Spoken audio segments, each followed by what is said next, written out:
Según Génesis 47 del 12 al 27, durante la sequía en Egipto, José almacenó y preservó el alimento. Para subsistir, el pueblo tenía que venderlo todo y, por último, venderse incluso a sí mismos. Ese fue y ese es el precio por vencer. Dicho en palabras del profeta Amós en 8:11, He aquí vienen días, dice el Señor Yahvé, en los cuales enviaré hambre a la tierra, no hambre de pan ni sed de agua, sino de oír la palabra de Yahvé. Así también lo es en este tiempo del fin, donde conseguir el alimento para poder conquistar nuestra tierra, que es Cristo formado en nosotros, y entrar al reino en esta edad de tabernáculos, nos costará renunciar a todo, incluso nuestra propia vida, pero a cambio de nuestro todo tendremos su todo y reinaremos con él. Sean todos muy bienvenidos. Con ustedes, José.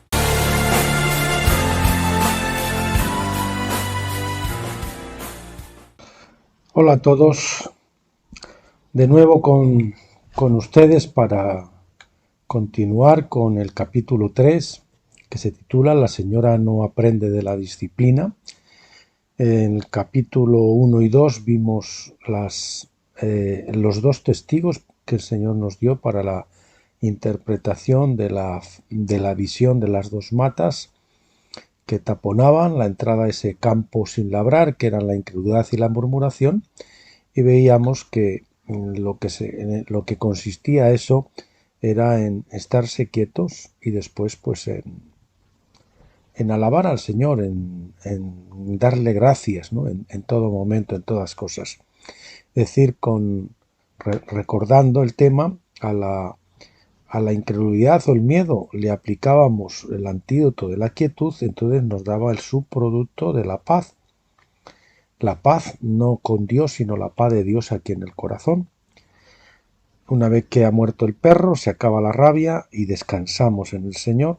Entonces, sobre esa nueva vida de paz en el Shalom de Dios, con esa vida de resurrección, pues sí que podemos practicar una alabanza genuina que fluya de adentro del corazón en una alabanza forzada, no auténtica, de cuando estamos haciéndolo en nuestras propias fuerzas en la carne y en nuestro interior estamos sintiendo todo lo contrario. Entonces, después de aplicarle también al antídoto de la murmuración, de la queja, ese antídoto de la gratitud, de la confianza, de la alabanza, pues entonces teníamos la paz y también ahora el gozo. Primero la paz y después, sobre la base de esa paz, entonces sí que podemos construir el gozo. Y bien, pues el capítulo 3, la señora no aprende de la disciplina. Estos capítulos, y de aquí en adelante, ya no son propiamente los aspectos puramente de interpretación de la visión, sino de aplicación, por decirlo de alguna manera, a la situación concreta de la señora. A estas alturas, seguramente ya tendremos luz diáfana acerca de dónde venimos, dónde nos encontramos y hacia dónde tenemos que ir. Tan sencillo y evidente se nos hace ahora que quizás alguien se pregunte, ¿cómo no nos dimos cuenta antes? ¿Por qué?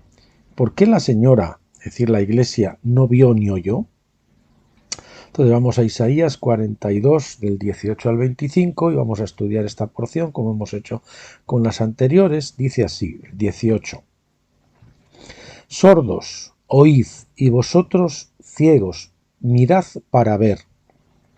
¿Quién es ciego sino mi siervo? ¿Quién es sordo como mi mensajero que envié? ¿Quién es ciego como mi escogido y ciego como el siervo de Yahvé, que ve muchas cosas y no advierte, que abre los oídos y no oye? Versículo 21. Yahvé se complació, por amor de su justicia, en magnificar la ley y engrandecerla. 22. Mas este es pueblo saqueado y pisoteado, todos ellos atrapados en cavernas y escondidos en cárceles. Son puestos para despojo, y no hay quien libre. Despojados, y no hay quien diga, restituid. ¿Quién de vosotros oirá esto? ¿Quién atenderá y escuchará respecto al porvenir? ¿Quién dio a Jacob en botín y entregó a Israel a saqueadores? ¿No fue Yahvé contra quien pecamos? No quisieron andar en sus caminos ni oyeron su ley. Por tanto derramó sobre él el ardor de su ira y fuerza de guerra. Le puso fuego por todas partes, pero no entendió y le consumió, mas no hizo caso. Bueno, lo vamos desglosando por trocitos. Sordos de la señora, oíd, y vosotros ciegos de la señora, mirad para ver. ¿Estará el Señor desvariando que manda oír a los sordos y mirar a los ciegos? ¿O será que estas sordera y ceguera son un tanto especiales? Sí, se trata de sordera y ceguera de las del peor tipo, de las que padecen quienes no quieren oír ni ver. No vaya a ser que se tengan que convertir, ser sanados y entonces se vean obligados a cambiar y crecer, es decir, hacer lo que tanto les asusta, morir a la carne e ir hacia adelante abandonando el nido, al que tanto se aferran por mucho que mamá águila lo agite para que salten al vacío y aprendan a volar, es decir, andar en el espíritu. Deuteronomio 32:11 habla de esta imagen. Temor a soltar todos los apoyos humanos y materiales, temor a enfrentar la verdad, temor al futuro, temor al sufrimiento, temor a tener que agarrar el toro por los cuernos. Ese temor de cuando uno está trabando en el desierto y dice, madre mía, esto no va a acabar nunca, ¿no? Y bueno, lo que el Señor quiere es que nos adentremos lo suficientemente adentro para que veamos que regresar a Egipto probablemente sea más largo que proseguir hacia adelante. Pero aún así, siempre nos parece que no vamos a salir. La señora realmente no tiene voluntad de cambio, prefiere no ser sanada y seguir con el paripé, con la simulación. Es ahí donde quiere estar, está muy cómoda como está y repele el duro ajuste que intuye venir. Se esconde de la reprensión, del castigo y del cambio. Cual avestruz esconde la cabeza bajo el ala, pensando que cuando el Señor la escrute con sus ojos de llama de fuego, no vea lo que está en desorden y pase de largo sin despertarla de su letargo. Enfatizamos, la señora realmente no tiene voluntad de cambio, prefiere no ser sanada y seguir con el paripé, con la simulación. Esta actitud de la señora nos recuerda mucho a cierta mujer postrada en una silla de ruedas que ni por asomo quería ser sanada, a quien un evangelista le ofreció orar por ella. A tal ofrecimiento ella contestó, ni se le ocurra, durante 25 años he cuidado de mi marido y ahora quiero que él cuide de mí. Me encanta esta silla de ruedas porque hace que mi marido tenga que dedicarme toda su atención. Exactamente igual el Señor le dijo al paralítico de Betesda, ¿quieres quedar sano? Juan 5:6. El Señor sabe que hay quienes prefieren estar acostados en el lecho de sus problemas y preocupaciones para mendigar la atención y la lástima de quienes les rodean y no tener que hacer el esfuerzo de ponerse en pie y caminar. Hay quienes prefieren estar acostados en el lecho de sus problemas y preocupaciones, estamos enfatizando, para mendigar la atención y la lástima de quienes les rodean y no tener que hacer el esfuerzo de ponerse a caminar. Versículo 19. ¿Quién es ciego sino mi siervo, la señora? ¿Quién es sordo como mi mensajero, la señora? A quien envié. ¿Quién es ciego como mi escogido, la señora? Y ciego como el siervo, la señora de Yahvé, que ve muchas cosas y no advierte, que abre los oídos y no oye. Todo eso de la señora, pues lo he añadido yo, es obvio que es así. Definitivamente, esta sordera y ceguera son muy especiales, ya que la señora oye y ve, pero no se lo aplica, no se da por enterada y prefiere hacer la vista gorda, como el sacerdote Elí hiciera con sus hijos, que no los reprendía, por mucho que los veía andar en el mal continuamente y hacer verdaderas barrabasadas, Él se callaba y no los reprendía. Primera de Samuel 3, 13 y siguientes vemos la historia del sacerdote Elí. Es tan grave lo que oculta bajo sus faldas, tan serio lo que se ve y lo que se oye, que nadie se atreve a meterle mano al asunto cogiendo el toro por los cuernos.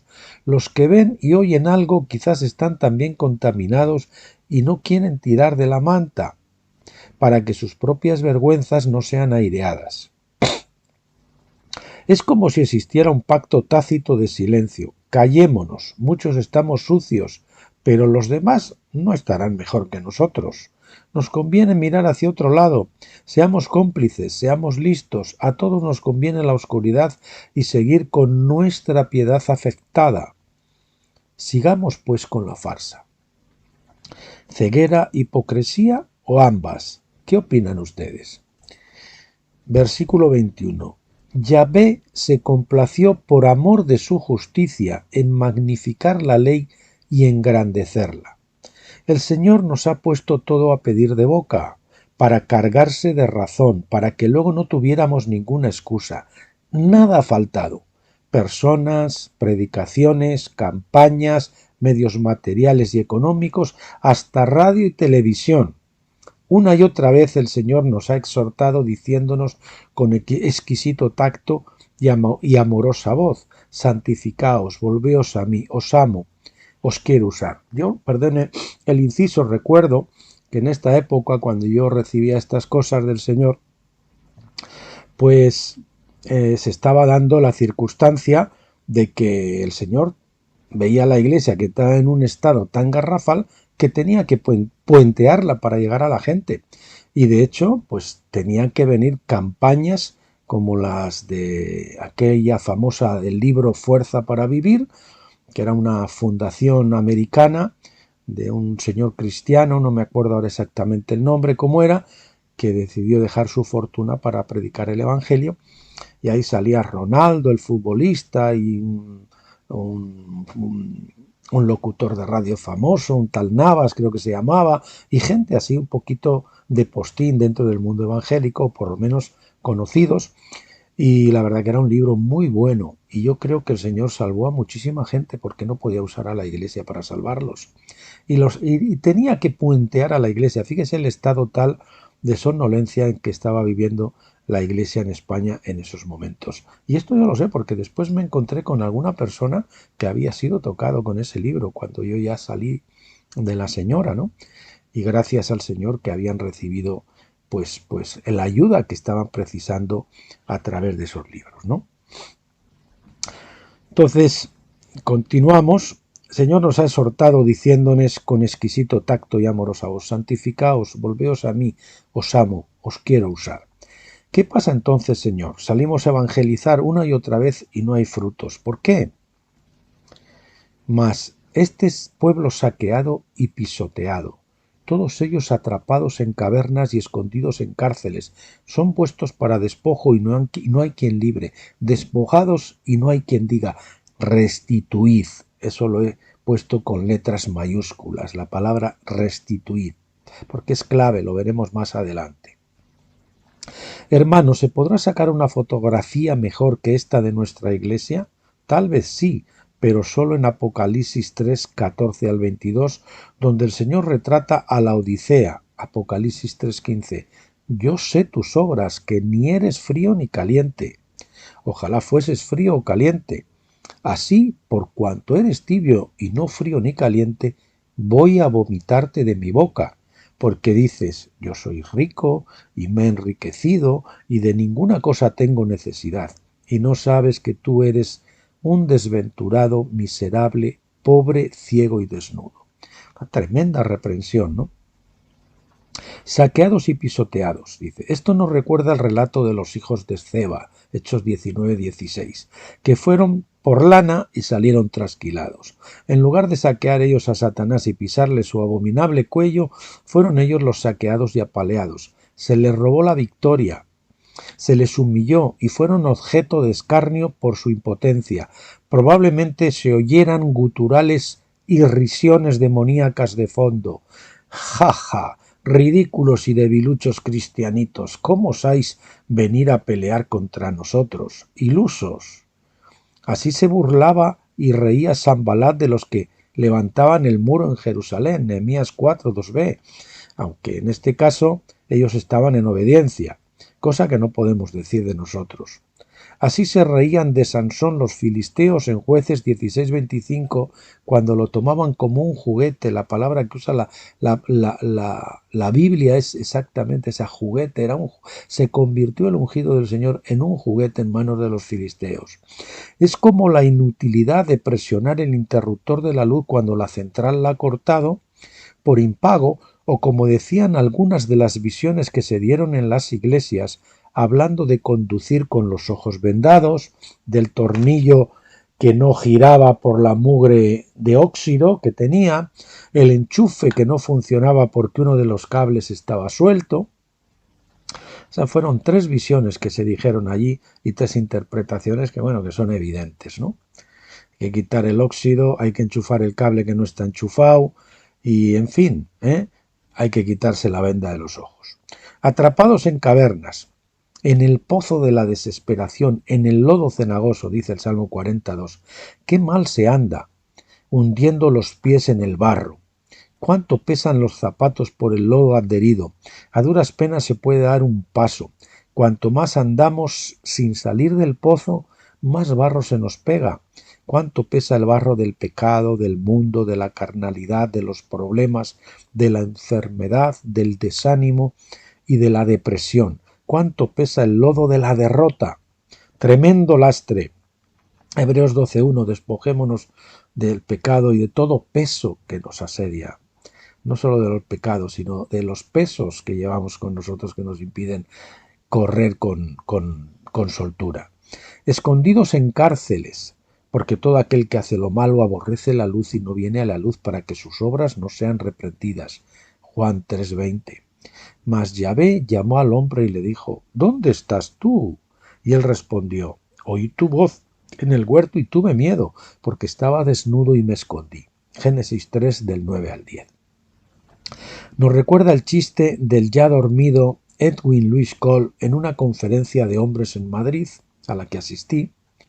Un hombre le contaba a su amigo cómo había venido con renovada hombría, un hombre le contaba a su amigo cómo había venido con renovada hombría de la conferencia cristiana y al llegar a su casa se decidió al fin a confrontar a su mujer o a enfrentarla.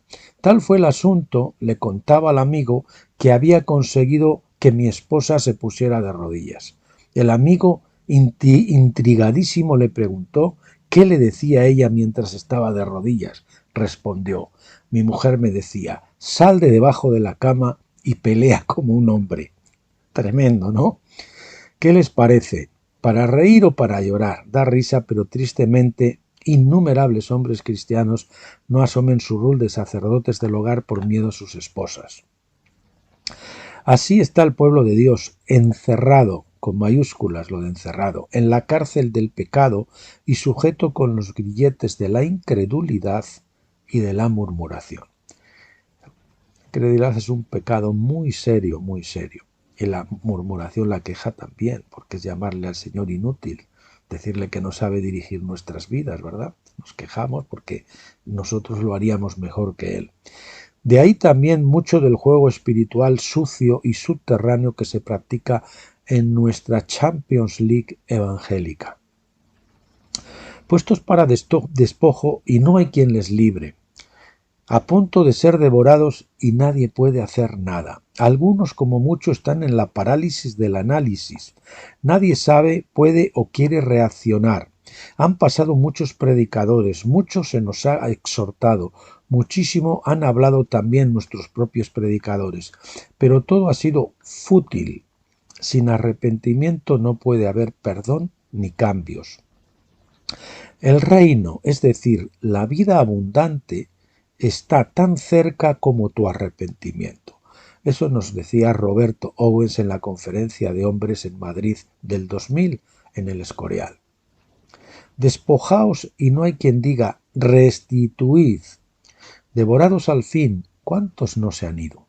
derrotados, sin fuerzas, perdidos en su ceguera y desesperanza. Mal, muy mal, rematadamente mal, estamos mal y se sabe. Sin embargo, ningún valiente se levanta para gritar: «¡Restituid!». Nadie parece arrepentirse y clamar: «Basta ya, confieso mis pecados, entono el mea culpa, voy a restituir por los daños causados». Lucas 19:8. Voy a confesar públicamente que te he estado resistiendo, Señor. Voy a salir en medio y extenderé mi mano seca delante de todos para que sea sanada. Lucas 6 del 8 al 10. Les contaré a todos que las más de las veces he sido un saboteador de tu causa, a veces sin quererlo o saberlo, pero he sido un saboteador. Que he pecado, que he estado endurecido, que he errado el blanco, que he estado luchando contra ti. Así estamos, cuando estamos en el desierto, estamos luchando contra Dios y pensamos que estamos luchando contra el enemigo. Señor mío, depongo mi ansiedad, mi amargura, mi odio, mi orgullo, mi ceguera y mi sordera. Señor, sálvanos que perecemos, gritaron los apóstoles en la barca en medio de la tormenta. Mateo 8:25. Señor, nuestra barca hace aguas por todas partes y ya no hay manos suficientes para taponar los agujeros. Hemos perdido el rumbo y ya no sabemos ni siquiera a dónde nos encontramos y menos aún hacia dónde dirigirnos. No nos bastará en este punto un arrepentimiento solamente de labios, de boquilla, como tantas veces se hace. El verdadero arrepentimiento se confiesa con la boca, sí, pero además conlleva contrición del corazón y nos mueve a restitución privada y pública según toque. Habrá que condenar lo que se pasaba por alto, reconocer a los siervos que no quisieron secundarnos en nuestro desvarío. Deberemos promover sus dones en los jóvenes y niños en el Señor que congelamos por miedo a que nos ensombrecieran. Se restituirá a Dios, por supuesto, pero también al hermano herido. Mateo 5, 23 al 24. También habrá que rescatar de entre los escombros el costoso amor de la disciplina correctiva para restauración de los heridos, según Mateo 18, 15 al 17 y 1 Corintios 5, y no seguir haciendo la vista gorda. Versículo 23. ¿Quién de vosotros oirá esto? ¿Quién atenderá y escuchará respecto al porvenir? El Señor está en busca de voluntarios, de alguien que al fin reaccione y salga de la pasividad, en negrita, algunas veces disfrazada de activismo, negrita, lo de activismo, en lo concerniente a las obras, y de análisis introspectivo paralizante, también en negristas, todo eso, en lo relativo a las mentes.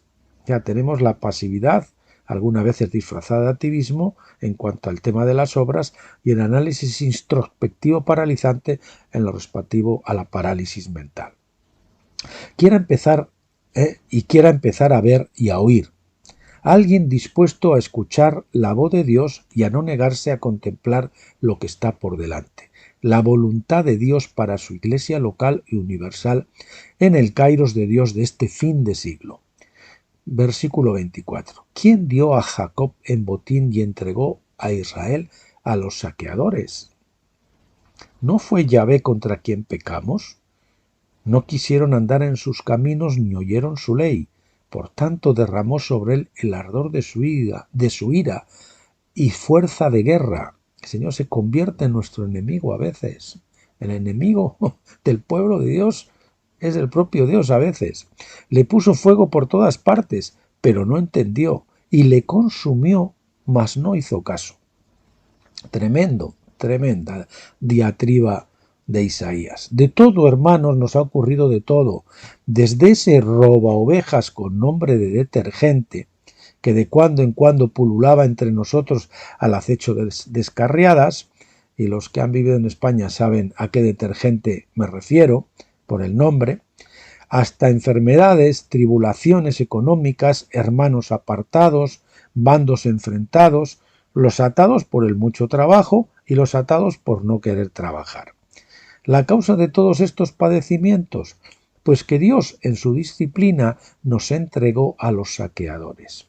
Algunos incluso los entrega a Satanás para destrucción de la carne, como dice 1 Corintios 5:5, para purificación y prueba, Deuteronomio 8, o por ser aún carnales vendidos al pecado, como dice en Romanos 7:14. ¿Qué combustible se quema en el altar o en el horno de fuego sino la carne? Cuando se acaba con la carne, se acaba el combustible, se acaba el holocausto, y ya no se necesitará tener que sufrir forzosamente por los propios pecados, sino cuando Dios lo requiera, tal vez concediéndonos el privilegio del gozoso sufrimiento vicario. A veces, la mayoría de las ocasiones, padecemos por nuestros propios pecados, por nuestra cabezonería, nuestra obstinación, nuestro extravío. Pero cuando ya hemos madurado, a veces el Señor ya nos considera dignos de cargar con las cargas en alguna manera de otros, ¿no? Y nosotros tenemos que sufrir por causa de los pecados de otras personas. Eso dice Filipenses 1:29, Colosenses 1:24, Gálatas 6:2, sobre a los unos las cargas de los otros, etcétera, etcétera. ¿Qué combustible se quema en el altar o en el horno de fuego sino la carne? Cuando se acaba con la carne, se acaba el combustible, se acaba el holocausto, y ya no se necesitará tener que sufrir forzosamente, sino cuando Dios lo requiera, concediéndonos el privilegio del gozoso sufrimiento vicario o en nombre de otros. Participar de los sufrimientos de Cristo, dice Pablo, por su iglesia. También nos advierte el Señor que pecar contra nosotros mismos, nuestros familiares, nuestros hermanos y semejantes, es pecar contra Dios. Entonces dijo David a Natán: pequé contra Yahvé. Segunda de Samuel 12:13, le había hecho la Pascua al hombre a este que le había quitado la mujer, ¿no? A Betsabé. Ahora no me viene el nombre, pero bueno, el que era el marido de Betsabé. Contra él había pecado y contra la mujer, porque la había tomado por la fuerza, ¿no? Y sin embargo David dice: he pecado contra Yahvé. Y es que es así, todo pecado está en última instancia contra Dios. ¿No es vergonzoso en verdad? ¿Seguiremos pecando aún contra aquel que murió por nosotros? Nos quebrantaremos en negrita, dejándonos caer sobre la roca para obedecer, o seremos desmenuzados en negrita, cuando la roca caiga sobre nosotros para disciplinarnos. Mateo 21:44. Ser desmenuzados a polvo es un juicio bastante más severo que ser simplemente quebrantados. Es decir, que es mejor que nos dejemos caer voluntariamente sobre la roca y seamos quebrantados, que la roca tenga que dejarle al Señor caer sobre nosotros y nos desmenuce a polvo. Es decir, va a ser todavía un quebrantamiento mucho más doloroso. Lo repetimos, nuestra barca está tan llena de agujeros que ya no hay manos suficientes para taparlos. No es hora de parchear, sino de llevar la barca a dique seco para una reparación a fondo. La barca solo se puede reparar estando varada, y para ello habrá que dejar de faenar, cesar de nuestras propias obras muertas. La barca y los aparejos, las redes. No es hora de parchear, sino de llevar la barca a dique seco, enfatizamos, para una reparación a fondo. La barca solo se puede reparar estando varada, y para ello habrá que dejar de faenar, cesar en nuestras propias obras muertas. No quisieron andar en sus caminos, ni oyeron su ley. Vez tras vez, en multitud de predicaciones y profecías, el Señor nos ha exhortado al amor y a la santidad, pero nuestra obstinación ha podido más, y vez tras vez le hemos respondido: no andaremos. Jeremías 6:16. Le puso fuego por todas partes. Sí, la disciplina del Espíritu Santo arde en la Señora por doquier. Basta mirar hacia los bancos y ver al pueblo ardiendo como teas en medio del fuego de la prueba. La gente está abrasada, el horno ha sido calentado 7 veces a máxima potencia, y ni el olor a chamusquina de la carne asada a los Sadrach, Mesach y Abednego, Daniel 3, nos hace despertar. Enfatizamos, sí, la disciplina del Espíritu Santo arde en la Señora por doquier. Basta mirar hacia los bancos y ver al pueblo ardiendo como teas en medio del fuego de la prueba. La gente está abrasada. Pero no entendió y le consumió, mas no hizo caso. ¡Qué obstinación, qué contumacia, qué orgullo, qué rebelión! Ni el fuego ardiente nos hace reaccionar. Preferimos seguir abrasándonos en la tribulación que claudicar arrepintiéndonos. Estamos dispuestos a todo menos a obedecer. Dispuestos a todo menos a obedecer en negrita. Esto es soberbia, pura soberbia. Jeremías 15:7. La obediencia es la última cosa que estamos dispuestos a dar a Jesús. Estamos dispuestos a darle lo que sea, incluso esposa, hijos y trabajo, pero no obediencia. Podemos gastarnos los dedos trabajando, quebrantar nuestra salud física al servicio de los demás, correr hasta perder el resuello en pos de nuestra perfección moral y atosigarnos de oraciones, lecturas, reuniones. Y añado yo, incluso dispuestos a pastar como Nabucodonosor, etc.